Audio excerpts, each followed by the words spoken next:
the best thing that they did was like like kick me out, basically, like tell me that they weren't going to be with me. I couldn't see my child like if I wasn't gonna be sober. I was so afraid he was gonna die. And do you remember what you said? What you responded back to me? What did I say? You said Remind me. he could die in your home. We don't care what you get into, but what you are into is not working, and we're tired of it. I agree. I think, in a lot of ways, I became a better version of myself than I would have become had I not gone through addiction. Okay. Hey, good evening, everyone. Back to Ask the Addict. This is a podcast designed for family members, friends, and professionals.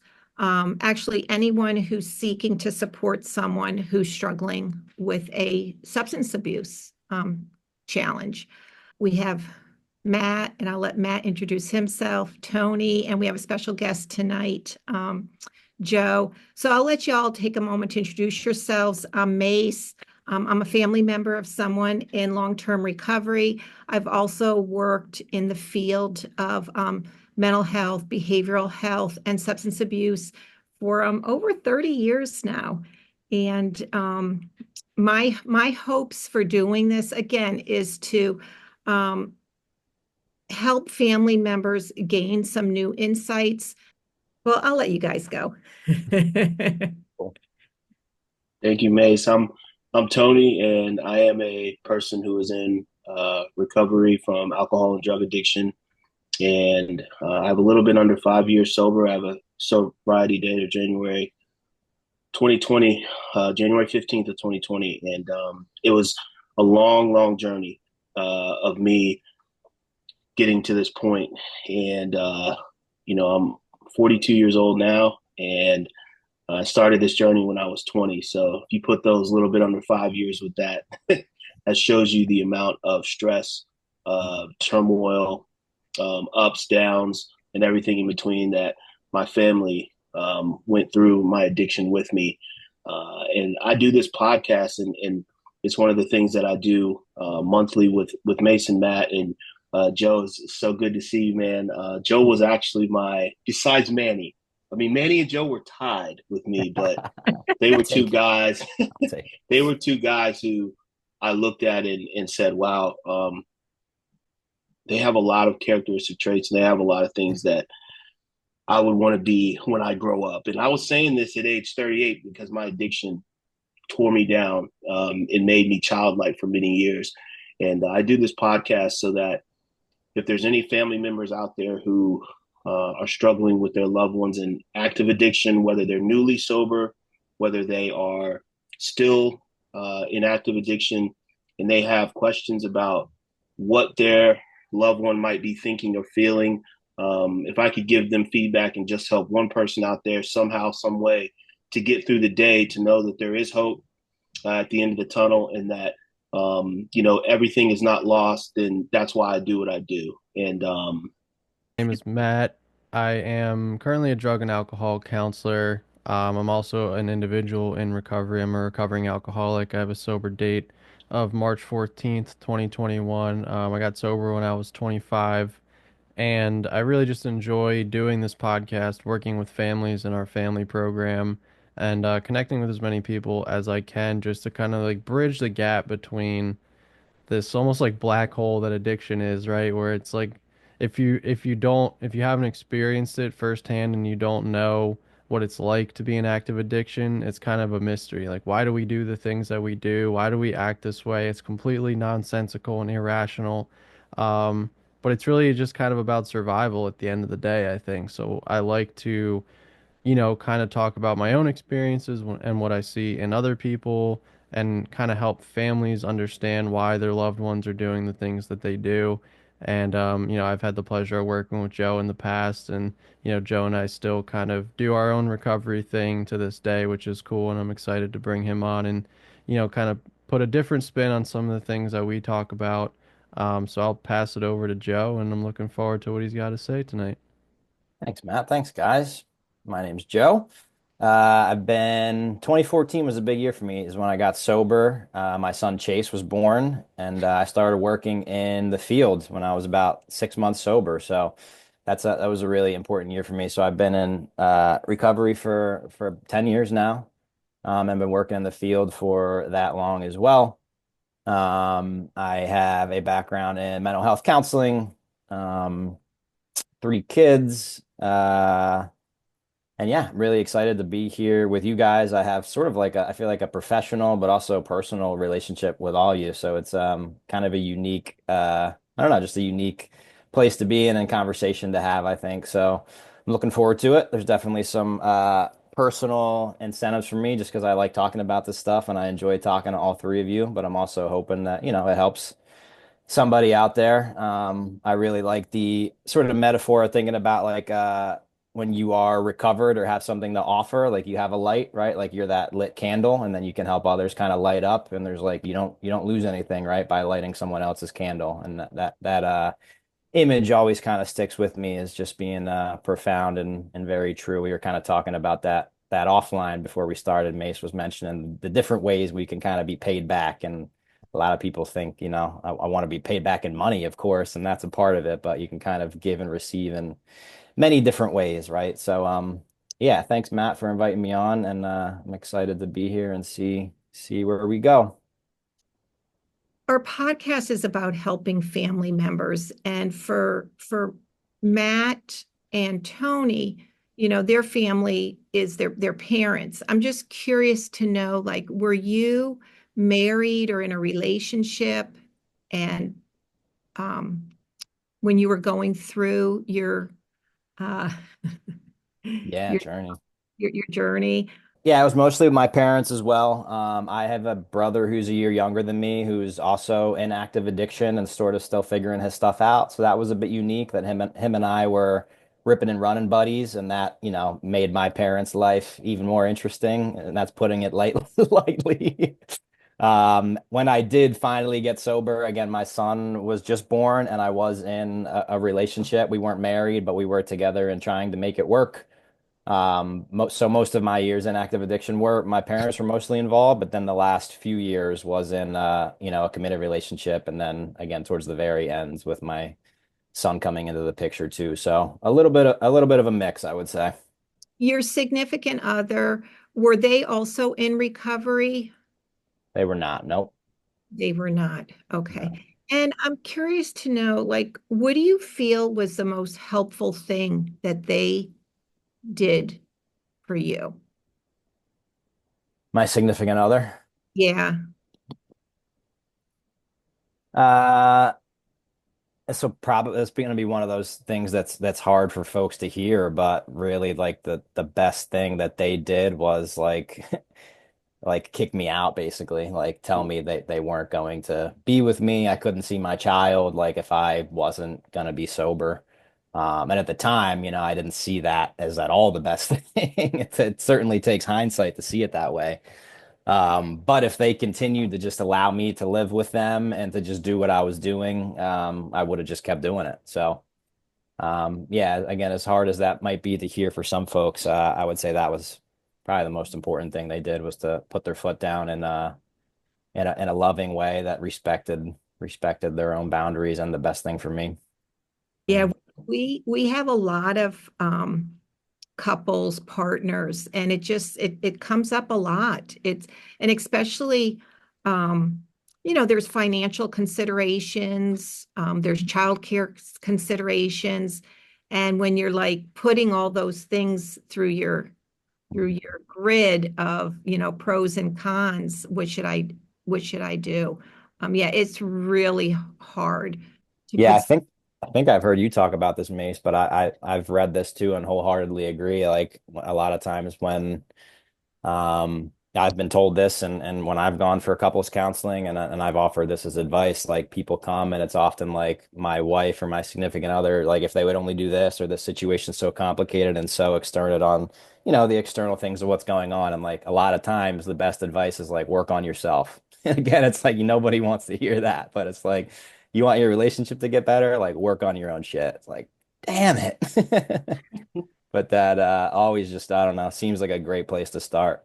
Yeah, I mean, I guess just to piggyback on that last point, I think that's a huge part of like the program when we do like in AA, at least when we're doing step work and whatever. It's what's my part in this. So I can sit there and say, oh, well, this person is giving me a ton of problems and they're being rude or they did XYZ, but it's like, okay, how did I contribute to this? And if you kind of evaluate that throughout your day or reflect on it at the end of the day, like you'll see a lot of instances where it's like, okay, I can kind of see how maybe what I said led to what they said, or had I not done this, they wouldn't have done that. So, like, taking a lot of ownership and accountability, I think. And at the end of the day, you can't really change anyone.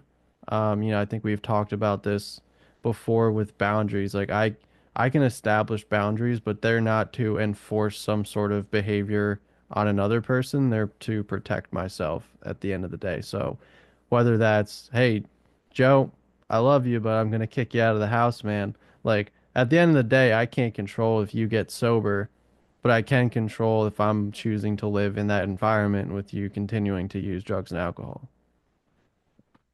Yeah, absolutely. I was actually so I chaired a I'm chairing a noon meeting this month, and we read in the Alcoholics Anonymous book today a part that I hadn't read in a long time, and it's from page 89 to 103 in there, and I encourage people who are not alcoholics but might have somebody struggling to read those pages because they reminded me what alcoholics tell us when we come in about it was the chapter is about when you get to step 12 and you begin to help other people.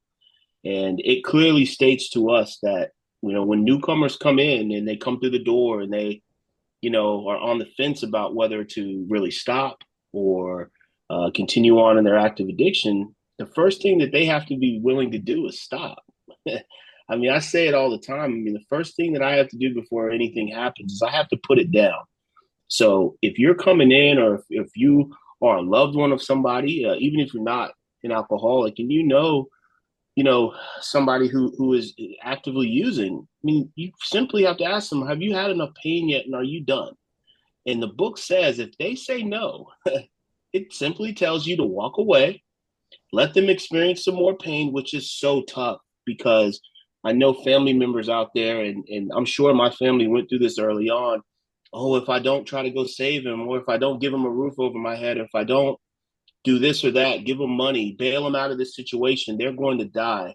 And that's not how it is. I mean, they tell us in the book that until you're ready, I'm wasting my time, so to say, about trying to get you to stop. So the first thing, the person has to have had enough pain, and they have to be willing to try something new in their life. And if they're not, that person needs to experience more pain, more misery, but not at the expense of me or anybody else wasting our time. Because the first thing you have to be willing to do is to stop and to change your life. And after pain, we tend to want to stop and change our lives as alcoholics and addicts. So I just thought that was a real, it goes right with, what Joe was saying was, I'm here for me, and I have to worry about myself, work on myself, even in the relationship type setting of, I can't make you change. I can be here for you though when you're ready. And that's where the boundary and that's where the line is kind of drawn. So I want to comment on that if it's okay.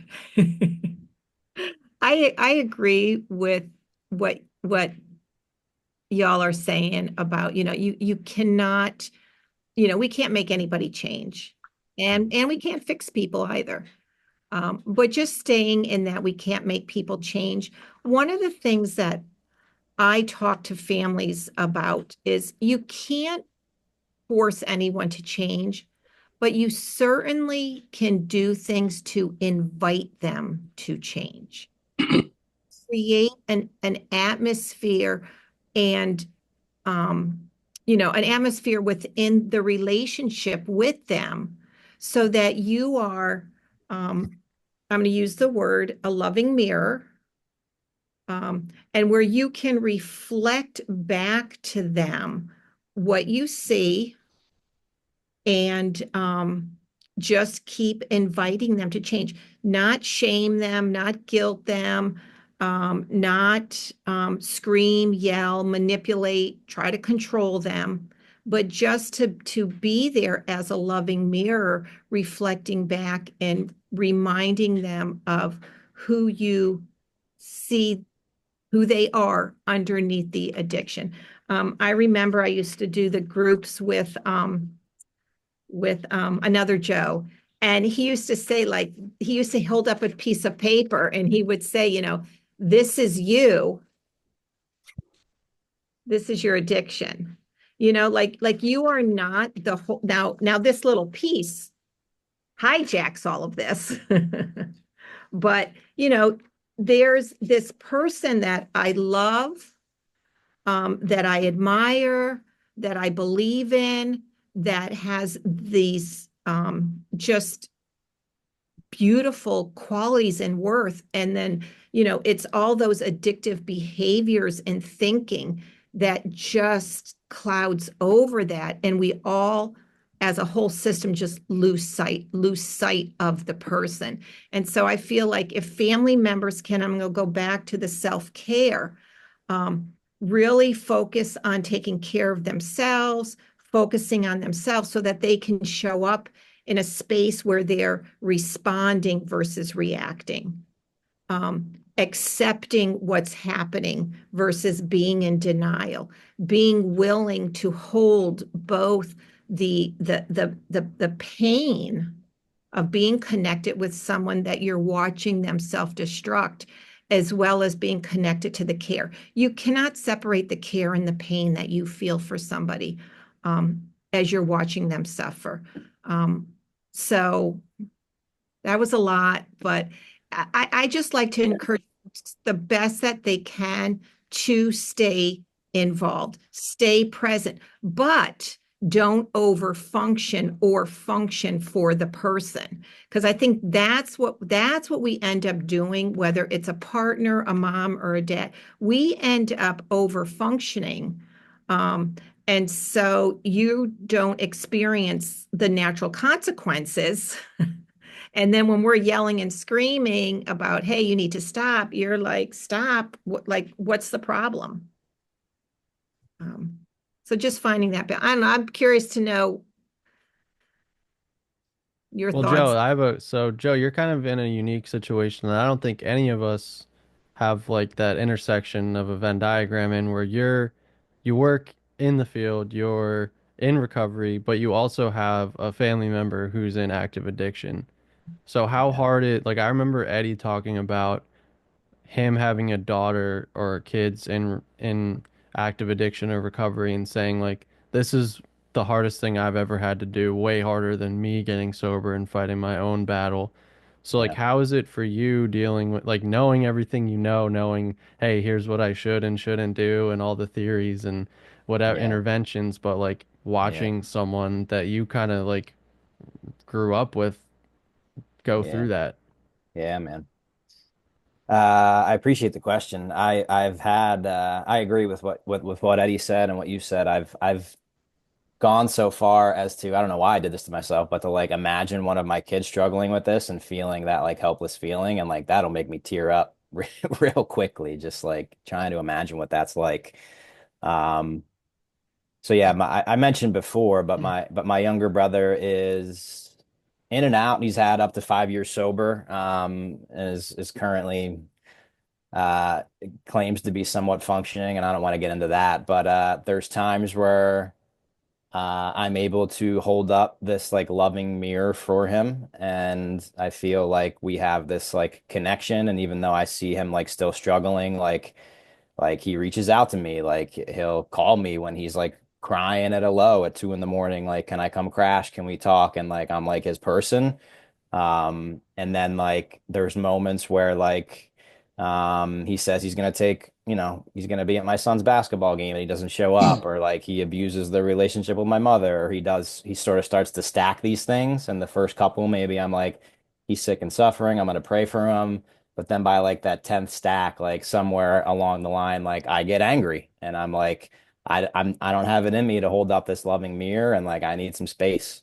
And so I've sort of had this like cycle with my brother that's what it's been like for the past probably 5 years of like I show up, I'm there like in a good space on firm spiritual ground, and like I try to be there for him, and then I kind of lose it, and there's I need to kind of take some space for myself, and we just sort of see each other on occasion. And so it's been sort of like, on that sort of ride, I guess, for a little while now. And I'd like to think I get better and better at kind of my own stuff, you know what I mean? And I don't harbor a lot of that. But I think it is tough, and to kind of be that, I guess, devil's advocate for what Mace was saying, like to constantly hold up that mirror, like days and days and days, and like no change. Like it's not easy, you know. And I certainly feel like there's a lot of power in it, and that makes a crucial difference. But yeah, it's a tough journey with family members. So yeah, it's tricky. Pulls at the heartstrings for sure. Well, Tony, your mom and dad, I mean, like they stayed in it for the 20 years. And listen, I've worked with enough families to know that it kind of like folks get to their limit where they're like, okay, I've had it, I've hit my limit. Lots of times at that point, they'll start looking for support groups to go to help them with their limit. Yeah. But there are also a lot of folks that hit their breaking point. And that breaking point is like, man, I'm done. I can't do this. Like they're just done. And I know that when we've done the family program when we were doing it on Saturdays, it was hard for a lot of the individuals who were in the treatment facility. They had no family members coming to see them. And that was tough, man. Because they had just burned all those bridges, and folks had not just hit their limit, but they hit their breaking point. But your mom and dad stayed in it. They probably hit some limits.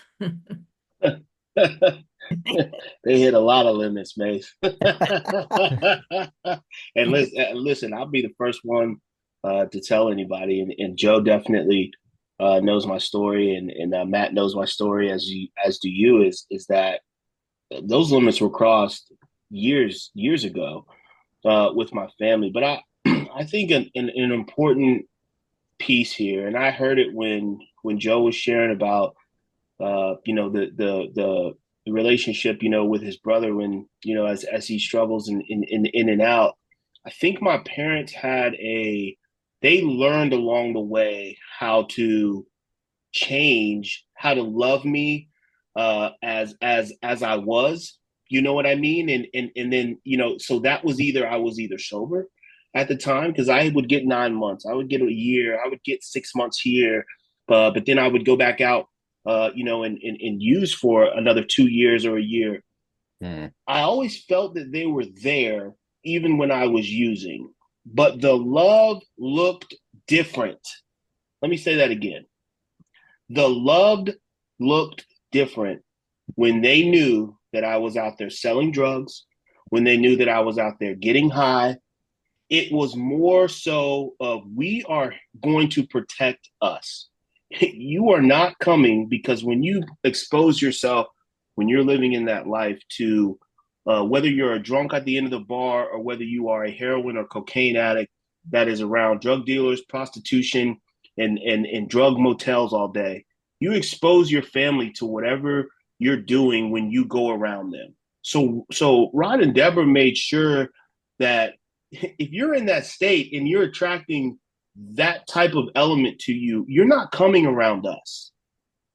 We'll answer the phone. We'll tell you we love you, and we'll tell you that, hey, better days should be ahead, and you know what you need to do in order to stay sober. But so it wasn't and believe me, and I'll say this again, I did enough out there 10 times over to have a family who wrote you out of whatever will was there for you, who said, we don't ever want to really talk to you again. You'll never get anything from us again except for a hello, and you'll be lucky to get that. I crossed all those paths, but I think that my family's spiritual background, number one, would not allow them to completely write me off. And then they also had a hope and faith and a trust in their higher power that at some point God was going to be able to do the job that they couldn't. Mm-hmm. And my mom will tell you all the time, tells people all the time, it was one of the things that really helped her spirituality out a whole lot, was that, you know what, she could do a lot of things for her baby ever since he was little. This was one thing that she couldn't do, and she had to go to a power greater than herself and say, God, please help my son, because I know I can't. And I've tried everything. So it bonded her stronger with her higher power as she knows it. And but like I said, it's not, it was really about how the love looked when I was using and when I was in criminal activity, and how the love looked today when I'm sober. It's two completely different things. But irregardless, and Mace, you brought this up, and I love it when you say it, is that you don't have to leave your loved one who is struggling, but showing them a different type of love when they are, and having those boundaries is super, super important. And I'll tell you, from the alcoholic and addict side, it can be the very thing that can help you make the choice in order to try to change at some point as well. Tony, I remember once we had a conversation, and I was saying to you, when I've asked my son, what was something that I did that was helpful, and what are things that I did that were not helpful? And one of the things that he said that was not helpful, and I do believe that a lot of family members struggle with this, is I let my fear of him dying perpetuate his use. And so for me, I couldn't put him out. And I remember saying to you, Tony, I just couldn't put him out. I was so afraid he was gonna die. And do you remember what you said, what you responded back to me? What did I say? You said, Remind me. He could die in your home. Right. If he's using, he could die in your home. I remember that now. Yeah. Remember? Yes. And, there's something where we think we have this control. We can, if they're there close to us, we have this control. Somehow we can control it. And Al-Anon teaches, you can't control it, you can't cure it, and you didn't cause it. And I think that first one there, that control one, is one that a lot of family members struggle with. And so what happens is we run around doing things thinking that we can control it. And just back to your point with the spirituality, I'll say to families, especially when folks are in early recovery and they come home, and then again, the family members are trying to control, hey, did you go to an AA meeting? Did you go to your therapy? They're still trying to control it. And I say there's three types of business. There's your business, their business, and God's business. And I really feel strongly that applies no matter where someone who's struggling is in their journey, whether they're using, because whether my loved one lives or dies, that's God's business. It's not my business. So It's something I that really kind Go of. ahead, Go Joe. ahead. I was gonna pivot a little bit, so go ahead. I think you had No, I feedback. was just I'm down to pivot too. I was just gonna say, I really like when people tell me that I said things that I don't remember saying. I'm like, you're right, that was pretty smart. Yeah. That sounds so good. Right. That's awesome. Yes. Now, something that was coming up for me as we were speaking was and maybe this is kind of my own bias of liking to kind of jump to the positive, but just being real as well. Like the stuff that I've went through with my parents was really dark and horrible and awful. But because of that, like willingness, like I think Tony, you're sharing, like of myself to recover and do the work, but also like my parents as well. Like I have this like unbelievably close bond with them today that wouldn't be there, if we hadn't been through those things, and if we hadn't have done the work. Like, I talk to a lot of, like, my high school friends or grade school friends or even friends like in recovery, that's like, it's just, I just have a different relationship with my parents. Like, they did the counseling and they did the Al-Anon, and like I did the 12 steps into the therapy, and there's just this sort of like bond that we have that comes naturally when like people, walk through that dark night of the soul together. So I wish more people made it through that, but I think that's one of the silver linings or kind of beauty of addiction and this stuff that I like so much, is just like it adds a greater just like depth and appreciation to life when you do get through it and you do that work. Yeah, absolutely. Yeah. That's kind of one of the funny things about working with people too, is that's another mirror that gets held up to you when you see people exhibiting certain behaviors. And I'm like, Right. I should probably call my mom after this. Or, like, I see how I treated her poorly like yesterday. Maybe I should handle that a little bit better, because I'm kind of like seeing it from a distance now, and it's like, all right, I don't want to do that.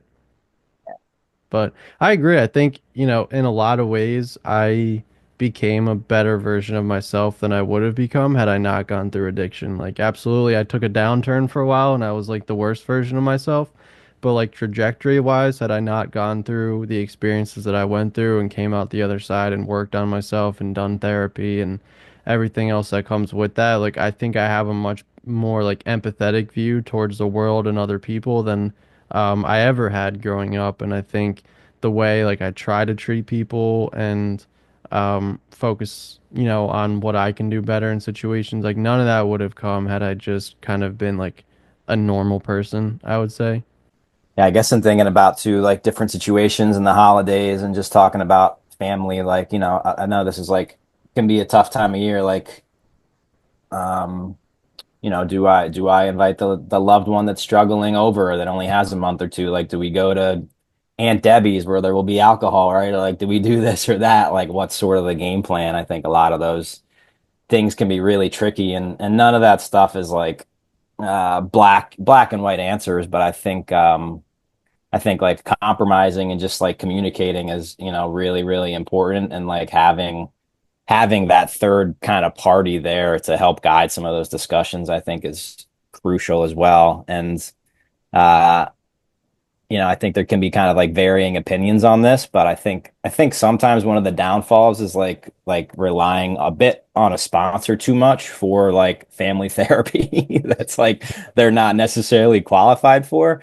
And you can't say that definitively because there are some like amazing sponsors. Like, you don't know their background or what they've been through family wise, or like I sponsor people and I'm trained in certain things, right? So it's like you can't say any of this like too definitively, but I think again a lot of these things, like talking about it with a counselor and just having these like discussions or that communication, especially for these times of year, is like just really, really important, I think, to have, that kind of guidance throughout, because it can be really tricky. Yeah, when we were deciding last month, when we were doing the podcast, I told Mason Matt, I said, hey, let's think about taking December off.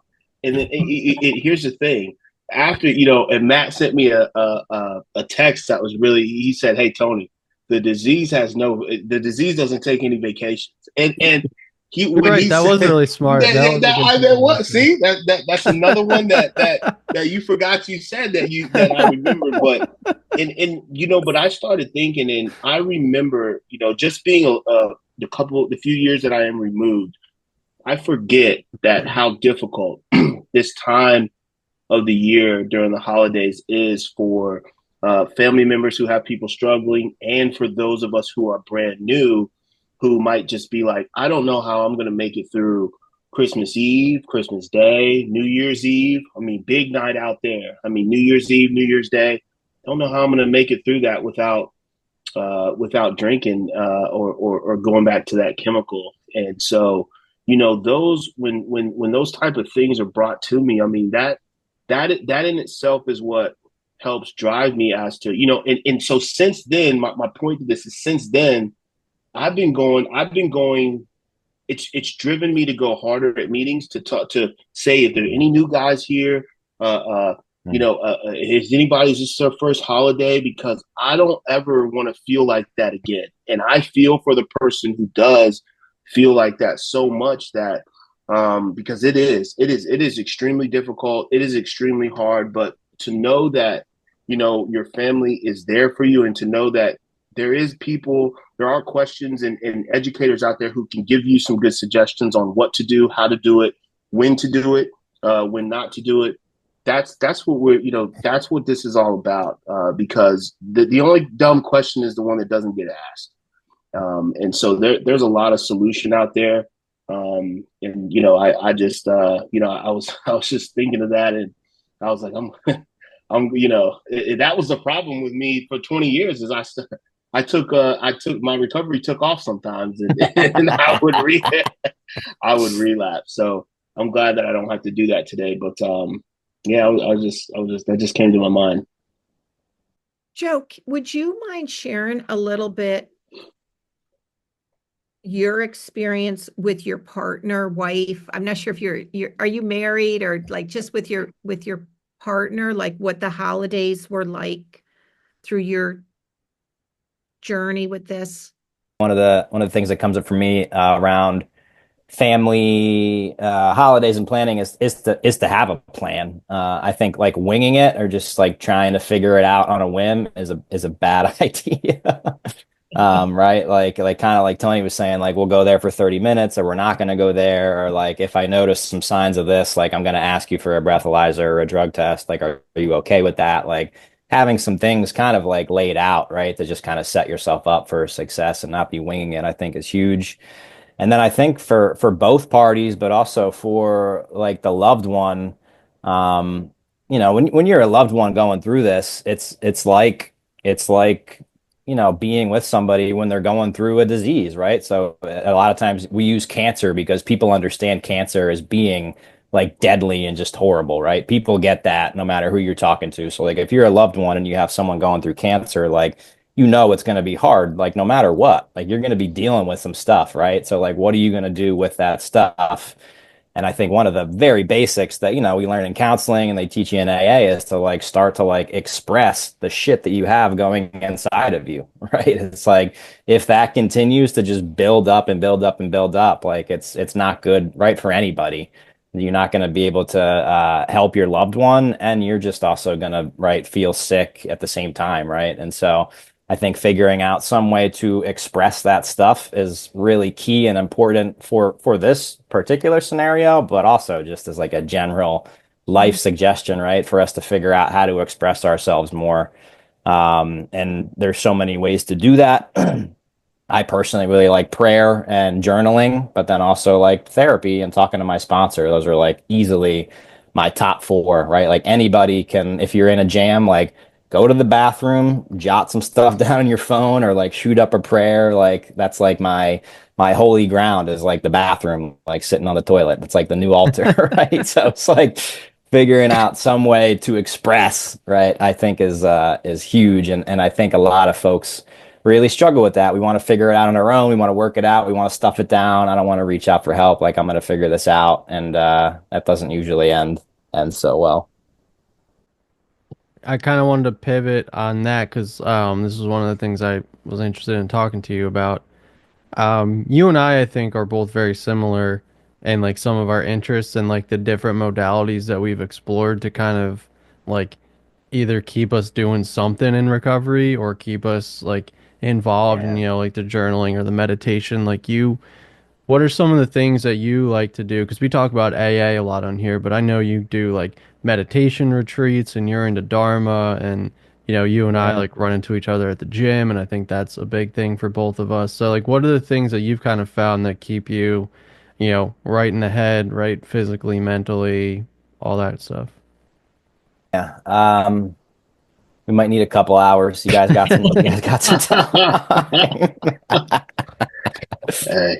Yeah, I don't know. I'm one of those. I guess I shouldn't call it strange. I often describe myself as weird or strange, which I kind of embrace that. But I've just really become obsessed with like holistic health and trying to better help myself and better help others. And so that's led me to do a lot of just like out there things that I think a lot of again people might see as like strange or weird. Like I like to do the hot and colds exposure, which I know Matt knows about. I'm sure you guys have heard about by now. It's kind of like the phase, right? And I could talk forever just on that, like this idea that you go into a really hot temperature, like a sauna, and you sweat, and it does certain things.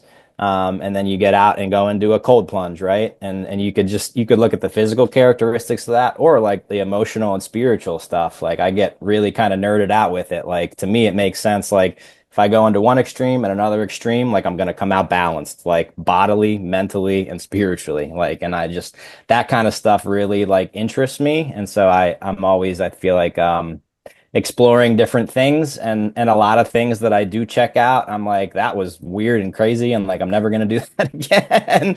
But a lot of things that I explore, I do find to be helpful, and so kind of like you were saying, Matt, like I feel like that's one of the things that makes my approach with helping others just unique, and that like whenever I'm working with people, no matter what the venue, like it's never strictly 12 steps or strictly what I learned in school. It's like kind of like a cocktail of different things that I've learned throughout that I kind of like to bring to the table. So again, it could be a really long answer, but lately it's been a lot of basics, just like that time in the morning for me is huge. Like meditation is really, really key to me. Journaling, the hot and cold stuff, like moving my body. And then I've pretty much stayed consistent with like a sponsor and therapy for a long time. There's times where I've put it down.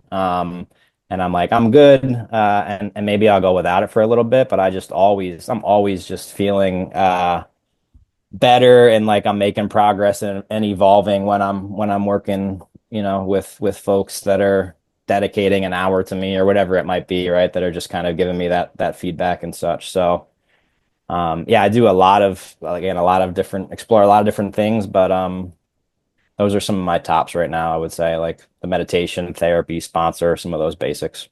So Joe, let me ask you this: if so, a guy or a girl that's coming in, coming off of the same platforms that me, you, and other many others have come off of, Mhm. whether it was drugs, alcohol, whatever, and they come in and you show them the 12 steps, and they're like, you know what?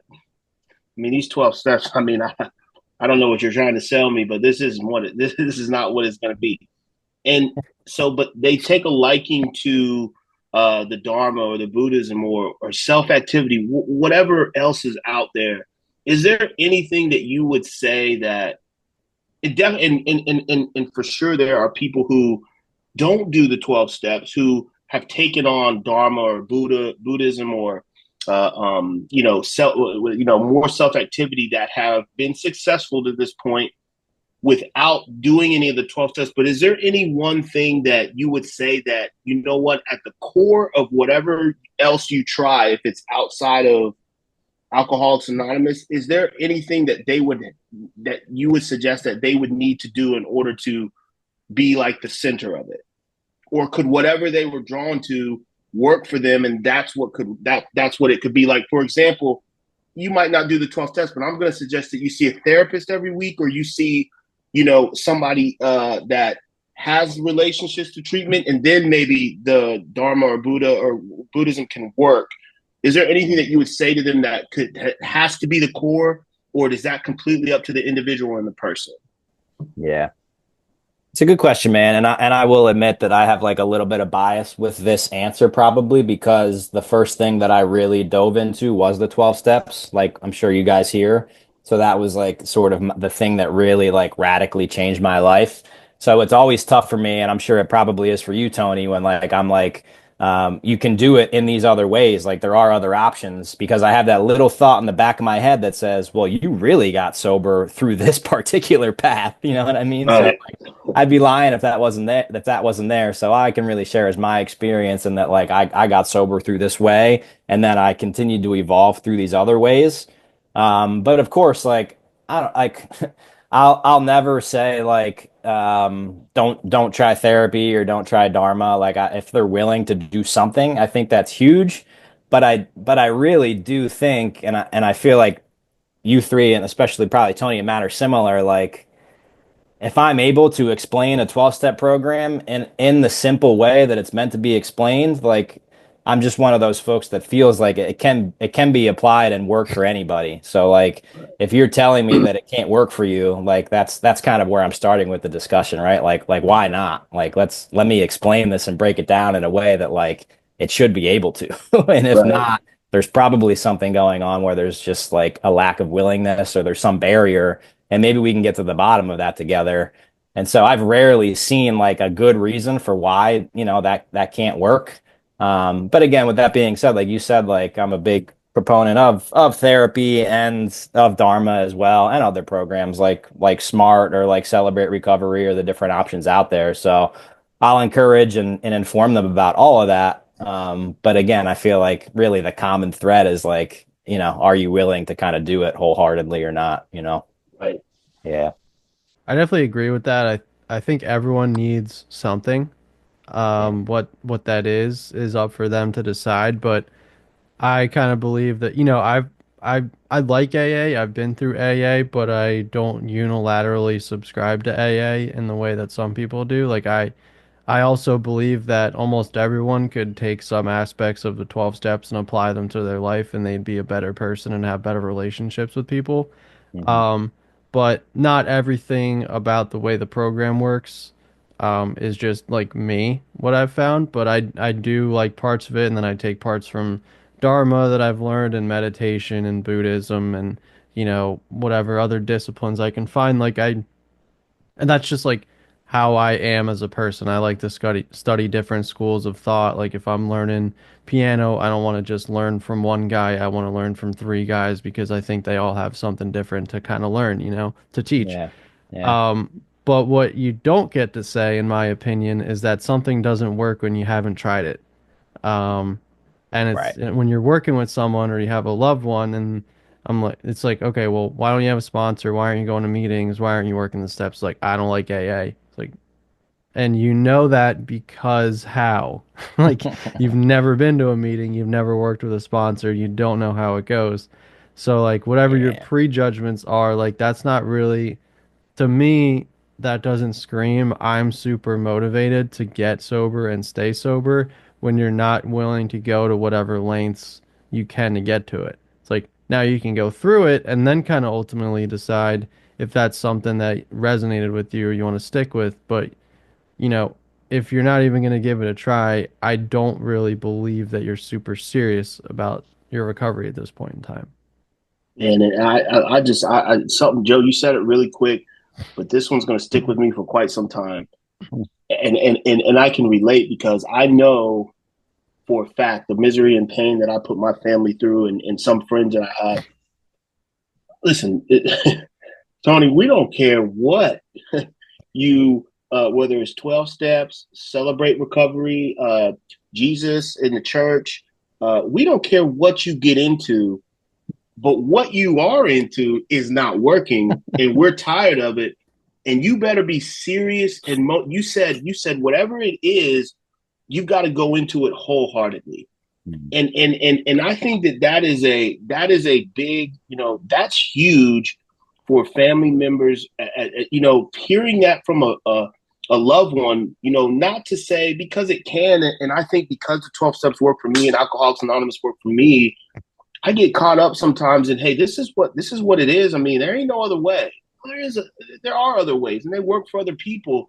But I Mhm. think our loved ones are the thing that they can encourage the person who is struggling is that, listen, this is what we know. What you were doing and what your behaviors and actions, that is not what it is. Whatever you want to get into and whatever will help change that, just be all into it. And I think that we have a tendency, especially as we know, addicts and alcoholics coming in half-heartedly. Yeah, I'm gonna go to a meeting, but you know what? I'm not gonna get a sponsor. Yeah, Right. I'm only gonna use on Mondays, Wednesdays, and Fridays. Yeah, I mean, we come into it half-heartedly, and I think Mm. a huge thing that a huge indicator for my parents in my family, my brother as well, was that, man, he's into whatever sponsorship and meetings and AA, he's into it. And I think that that's huge for family to take a look at and say, are they really into what? Have they gone into it 100% to try to change? And I love that. I love that. I Mm. love that you said that. That's going to stick with me. Heck Yeah. yeah, that's awesome, man. Said it so quick, I didn't even really wasn't fully aware. So thanks for you're good at man stopping and iterating a point. I'm gonna say this 2 times so you really hear it. When I used to lead the groups, and I did a thing on the 12 steps, and I would ask folks, Yeah. do you know of anybody who's gone through AA who's had a spiritual awakening? Mhm. I think a spiritual awakening comes in different forms and it looks different for everybody. So, like the pop culture idea of a spiritual awakening is likened to that of like being struck by lightning, and now all of a sudden like the entire world looks different to me. But like I would say, I felt like mine was a gradual change where I just kind of woke up one day and like reflected on what had happened over the last like 6 months to a year and realized that like I had just become a different person, and like these things in my life had started going differently. And kind of like I had something happen yesterday. I got really mad about it, which I'm not like an angry person. So like I was struggling with that, and I was thinking of like how can I let some of this out? Like I went to the gym, that worked a little bit. I talked to somebody about it, that worked a little bit. Mm. And then I kind of just like came home and did some stuff to relax, and like within an hour it went away. And like thinking about it today, at not one point in the entire period did I ever think about picking up a drink. And Wow. like I couldn't have said that 5 years ago. That would have been my first instinct, was to run to the liquor store and pick up like a bottle of Jack Daniels or something and drink it as quickly as possible. So like in that way, I would call that like a spiritual experience in a way, where like my entire method of thinking has changed. Like Joe and I, talking about different modalities that we can use in the emotional regulation. Like now I've developed this like army of tools at my disposal to be able to kind of handle situations that like used to baffle me in an AA sense, right? Um, so Mm. yeah, I think there's different interpretations of what that looks like. And I've heard people say like when you tell them that AA's worked for millions of people, they'll be like, "Oh, well, my uncle Johnny did AA and then he relapsed after 5 years, so obviously it doesn't work." It's like, okay, but it works better than nothing. So, like, if you really care, why wouldn't you give it a try? Like, seatbelts don't always work, but they work a lot of the times, and they're pretty effective at what they do. I've been doing I've been doing more reading on schizophrenia because I've been working with that population more. And in one of the books that I read, it talked about dealing with schizophrenia kind of like being out like in the middle of the sea with just like unpredictable, crazy waves and waters, and you just feel like at any time you're just gonna kind of get like wiped out. And it kind of reminded me of the reason I'm bringing that up is what you were mentioning, Mace, of like similar to addiction or anything in life, like if I don't have like those supports, or the word you use, like it was like a program, like if I don't have some kind of like healthy program, it sort of feels like that. Like I'm out to sea and maybe I like stay afloat for a bit, but like there's a really good chance I'm not going to make it out of there without some type of right like boat and like a compass, which is whatever like therapy support groups like and I like to my own ego mind likes to think like I'm gonna be that guy that like makes it out. Like I don't need anybody, but like, after I get dunked by the 10th, tidal wave, like I might finally hopefully come up and be thinking a little bit differently. But I liked what you said a lot too, Mace, about like working with folks in ambivalence and like those folks that are on the fence. I think for us guys that have that sort of AA background, it can be really tough to work with those folks because we're kind of trained in AA. Like we don't deal with people that are on the fence. Like we deal with folks that are like ready to do the work. Like, and if you're like on the fence, like I'll give you $20 and you can go get a bottle and like I'll help you get more closer to the bottom because like you're not going to do the work if you're on the fence, which I can appreciate that to some extent, but then also like have, my arguments with that. And one of the things that Manny helped me with a lot when I was first counseling, because I really struggle with this, like I would go to him constantly and be like, this dude doesn't even want to be here. Like I'm not wasting my time with this guy. And he had to really sit me down on some things early on because I still had a lot of like education to be done. And also was just a new counselor. And so he would sit me down constantly and tell me things like maybe he does go back out, and that might happen more often than not, but like you're planting seeds, right? Like you're given these little planting seeds that do make a difference, that like maybe when that guy is ready, like that stuff that you told him 10 times ago is the thing that really helps him when he is ready to make it. And that stuff really helped me a lot, and it made a lot of sense for my own journey because I was not, like a first time winner. Like I went to 5 different inpatients, and those weren't like the first 4 weren't a waste. It was like I learned things like each time that if I didn't accumulate that throughout, like when I was like ready, you know what I mean? Like I wouldn't have probably been on as good of a space because of not having those past experiences. So I'm glad you mentioned that. I feel like it's important to give folks that are ambivalent or on the fence that time and attention to, and like plant those seeds. Like even if like I have that judgment or call, like I don't think this guy's ready. Like one, who am I to make that call? And two, like either way, right? I'm like planting that seed that hopefully will like blossom at some point, you know? And I love Tony's story about his moment of, I think you say like your God moment. Like we just Mm. never know when someone's God moment where they're going to like, we could say something, um, Yeah. and it's like, wow, that's just what they needed to hear at that moment of time. I always look at it this way, and Joe, it's so similar to what you're saying. It's just like I just want to show up my best self and to be of value and service to folks. It's not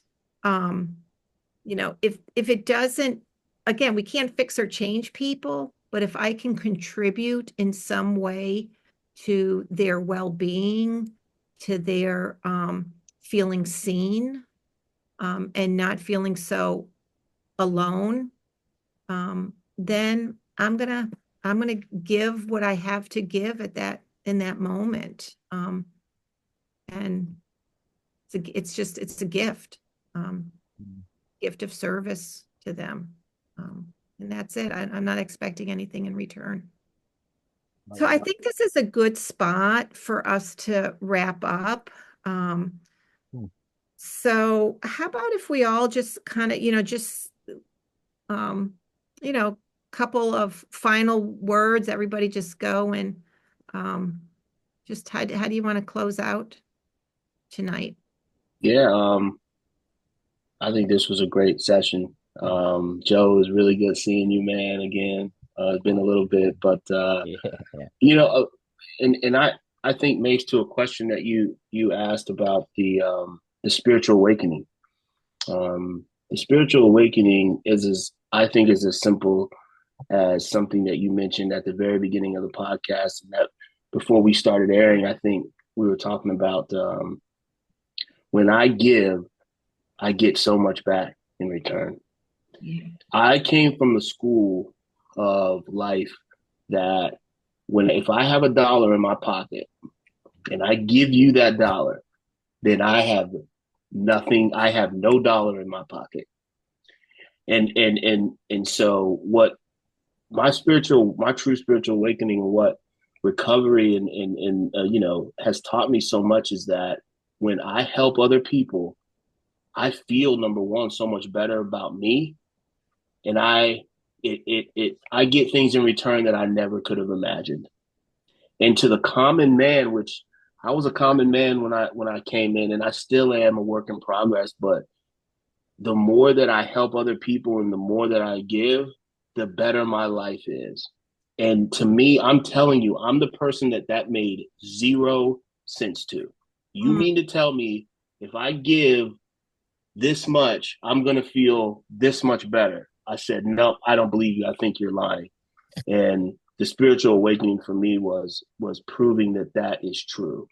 And Mm. for a guy like me to believe that that's true. So that all happened through my journey. And, it can happen for anybody who's out there struggling. It can happen for anybody who thinks that they don't have any hope left. You can also, learn through a simple way of life that, that it's possible for you too, and your life can get a whole lot better.